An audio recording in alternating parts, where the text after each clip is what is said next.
رمضان المبارک کا آخری عشرہ شروع ہوتا ہے تو مومنوں کے دلوں میں ایک خاص کیفیت پیدا ہو جاتی ہے۔ مساجد آباد ہو جاتی ہیں، قرآن کی تلاوت کی آوازیں بلند ہو جاتی ہیں اور ہر زبان پر دعا ہوتی ہے۔ یہی وہ دن اور راتیں ہیں جن میں اللہ تعالیٰ نے اپنی سب سے بڑی رحمت چھپا رکھی ہے، ایک ایسی مبارک رات جو 1000 مہینوں سے بہتر ہے۔ یہی وہ عظیم رات ہے، لیلۃ القدر۔ قرآن مجید میں اللہ تعالیٰ فرماتے ہیں، ہم نے قرآن کو شب قدر میں نازل کیا، اور تم کیا جانو شب قدر کیا ہے؟ شب قدر 1000 مہینوں سے بہتر ہے۔ سوچئے، 1000 مہینے یعنی تقریباً 83 سال سے زیادہ عبادت، اور اللہ تعالیٰ نے اپنی امت محمدیہ کو ایسی ایک رات عطا فرمائی جس کی عبادت اتنی بڑی عبادت کے برابر ہو سکتی ہے۔ روایات میں آتا ہے کہ جب صحابہ کرام نے سنا کہ پچھلی امتوں کے لوگوں کی عمریں بہت لمبی ہوتی تھیں اور وہ سال ہا سال عبادت کرتے تھے تو انہیں فکر ہوئی۔ انہوں نے عرض کیا، یا رسول اللہ، پہلے لوگوں کو لمبی عمر ملتی تھی، وہ زیادہ عبادت کر لیتے تھے، ہماری عمر تو کم ہے، ہم ان کے برابر کیسے پہنچیں گے؟ اللہ تعالیٰ کو اپنے محبوب صلی اللہ علیہ وسلم کی امت پر رحم آیا اور اس امت کو ایک ایسی نعمت عطا کی جو کسی اور امت کو نصیب نہیں ہوئی۔ وہ نعمت تھی لیلۃ القدر۔ رسول اللہ صلی اللہ علیہ وسلم نے فرمایا، جو شخص ایمان کے ساتھ اور ثواب کی نیت سے شب قدر میں قیام کرے گا، اللہ اس کے پچھلے تمام گناہ معاف فرما دے گا، لیکن اس رات کو اللہ تعالیٰ نے پوشیدہ رکھا ہے۔ رسول اللہ صلی اللہ علیہ وسلم نے فرمایا، شب قدر کو رمضان کے آخری عشرے کی طاق راتوں میں تلاش کرو، یعنی 21 رمضان، 23 رمضان، 25 رمضان، 27 رمضان اور 29 رمضان کی رات۔ اسی لیے ان راتوں کو طاق راتیں کہا جاتا ہے۔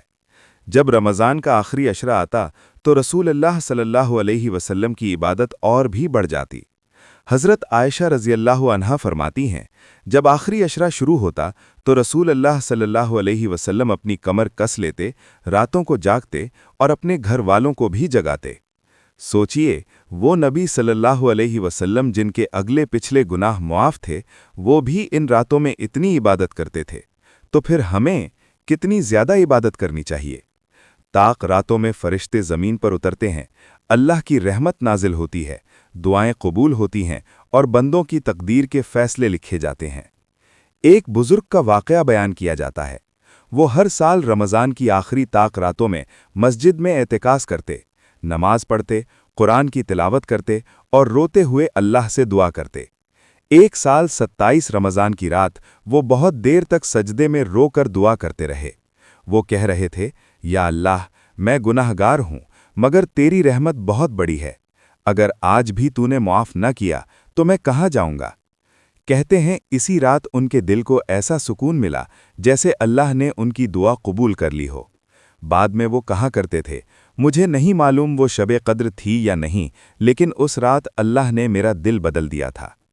طاق راتیں دراصل اللہ کی رحمت کے دروازے ہیں۔ ان راتوں میں نماز پڑھیں، قرآن کی تلاوت کریں، ذکر کریں اور اللہ سے دل سے دعا کریں۔ رسول اللہ صلی اللہ علیہ وسلم نے ایک خاص دعا بھی سکھائی تھی۔ حضرت عائشہ رضی اللہ عنہا نے پوچھا، یا رسول اللہ، اگر مجھے شب قدر مل جائے تو میں کیا دعا پڑھوں؟ تو رسول اللہ صلی اللہ علیہ وسلم نے فرمایا، اللہم انک عفو تحب العفو فاعف عنی، یعنی اے اللہ، بے شک تو معاف کرنے والا ہے، معافی کو پسند کرتا ہے، پس مجھے معاف فرما دے۔ کیا معلوم رمضان کی انہی طاق راتوں میں سے کسی ایک رات میں اللہ ہماری تقدیر بدل دے، ہمارے گناہ معاف کر دے اور ہمیں اپنی رحمت سے نواز دے۔ اسی لیے ان مبارک راتوں کو غفلت میں نہ گزاریں۔ کیا معلوم یہی وہ رات ہو جو ہماری پوری زندگی اور ہماری آخرت کو بدل دے۔ یہی ہیں رمضان کی بابرکت طاق راتیں۔